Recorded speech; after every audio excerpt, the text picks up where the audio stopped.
नाता जोड़ लो, एक रिश्ता बना लो। और किताबों से ये रिश्ता मत बनाओ कि जिस दिन नौकरी लगी तुझे हाथ नहीं लगाऊंगा। बुक्स के साथ में ईमानदारी रखो, ईमानदारी से मोहब्बत करो उसे, और बुक्स को ये एहसास दिलाओ कि देखो तुम हो तो जीवन है। जैसे तुम अपने गर्लफ्रेंड को और बॉयफ्रेंड को शेरो शायरी सुनाते हो, ये तुम्हारे लिए किताब है कि तुम हो तो जीवन है, नहीं तो कुछ नहीं है हमारे पास। और तुम्हारे बिना हम नहीं रह पाएंगे, नहीं जी पाएंगे। सच्चा प्रेम करिए अपनी किताबों से। आजकल गर्लफ्रेंड बॉयफ्रेंड का जमाना नहीं है, ना भरोसा है, लेकिन किताबें बहुत ईमानदार है। अगर तुमने इनसे मोहब्बत की और इनसे प्यार की तो तुम्हारी किस्मत बदल देगी। ये मत सोचो कि जिस दिन नौकरी लगी ना पैक कर दूंगा, नहीं, इनके साथ धोखा है। फिर ये कहो कि जब तक ये सांसें हैं ना तब तक तुम साथ हो, क्योंकि तुम्हें जीवन में जो मान सम्मान, जो भी तुम्हें शायद गलत फहमी में व्यक्ति चला जाता है कि उसे मान सम्मान उसकी वजह से नहीं, उसे मान सम्मान, धन दौलत, सुख सुविधाएं अगर किसी ने दी है तो वो किताबें हैं,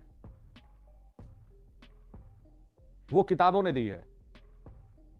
आप लोग नेता तो होने की चुनाव लड़ा और जीते और लूट लिया।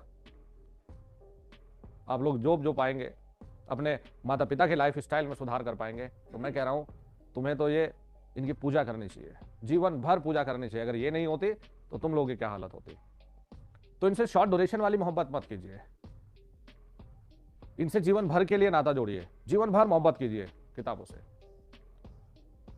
और जब भी ये दिखे तो अंदर से खुशी आ जाए कि हमारा जीवन बदलने के लिए यही था। तुम लोग उल्टा सोच के चलते हो, इसलिए ये तुम्हारे साथ बेवफाई कर जाती है। क्या बोलते हो, अभी पढ़ रहा हूं, जिस दिन नौकरी लगी तुझे हाथ में नहीं लगाऊंगा। अबे जब तुम पहले ही ऐसी हरकतें कर रहे हैं तो वो तुम्हारे लिए ईमानदार किताबें क्यों रहे। तुम तो इनसे बेवफाई करने की बात कर रहे हो, उन्हीं के सामने बेवफाई की बात कर रहे हो, तो तुम्हारे साथ रहे क्यों, ईमानदारी क्यों दिखाए तुम्हें।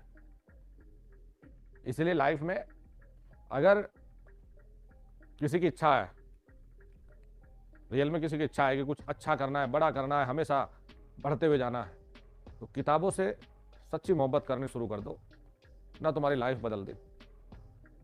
लेकिन आज गुरुजी ने कहा तो आज जाएंगे, जिल्द भी चढ़ाएंगे इस पे, अजीबा है, लेकिन दिल में खोट है। ये तो गुरुजी ने कह दिया इसलिए एक्टिंग कर रहा हूं।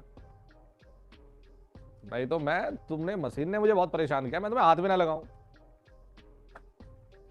मैं रियली बता रहा हूं तुम्हें ना, इनसे ज्यादा मैं तो इसलिए भगवान का धन्यवाद बोलता हूं कि इस फील्ड में हूं।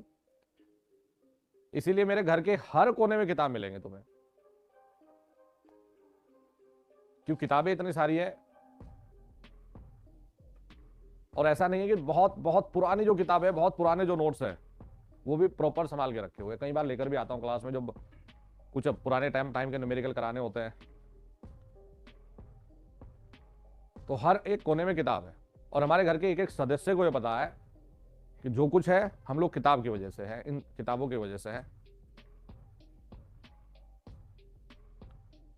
जो हमारा सोफा मिलेगा उस पर किताबें मिलेंगी, टीवी का रैक मिलेगा, किताबें मिलेगी। ऐसा कोई जगह नहीं है। तेजस की अलमीरा मिलेगी, उसमें मेरी किताबें रखी हुई है। मेरी क्या, किताबें सभी की है, जो मर्जी पढ़ ले। यहां तक कि कभी कभी तो ये होता है, तुम्हें बता दूं नहीं रखना चाहिए, लेकिन भूल जाता हूं। जैसे मैं कहीं भी बैठ के पढ़ रहा होता हूं तो कभी कभी तो हालत ये है कि डाइनिंग पे किताबें मिलेंगी, पढ़ता हूं अपना, बंद करी और रख दिया। वो स्टूडियो में जाएंगे, पूरे में किताबें हैं, तो उनको छोड़ा नहीं है, उनका साथ रखा।